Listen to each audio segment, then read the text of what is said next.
occupying well with Stu Alderman and with Diana for a while is that understandably people have a kind of reaction about thinking of their own demise, because although it's an inevitability, it does bring up a kind of concern about thinking, especially in my case, all the things I've yet to do, like, tidy up the back room or things like that.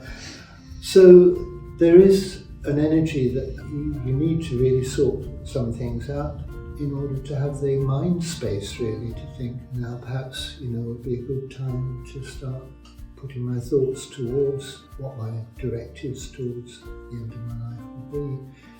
And it's not only good for clearing your own mind, but also really, really good for people around you, because if you don't note down what your wishes are, it's very, very complicated for those left behind.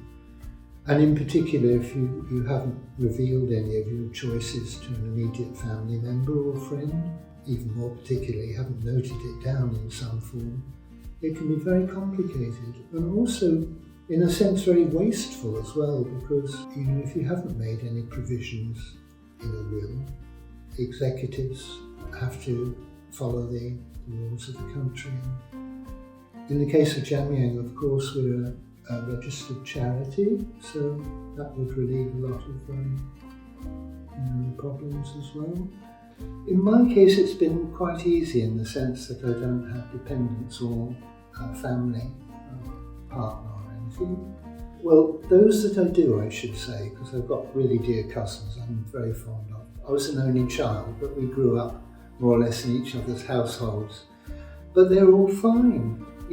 Should any of them have needed any financial assistance, of course, I'd be happy to have given it. But I think they knew quite early on that my thoughts were that I would prefer really to be a legacy for Jamyang, because that, in a sense, as we just mentioned, is a kind of wider family for me. So I'm really, really happy to be in a position where I feel I can do that.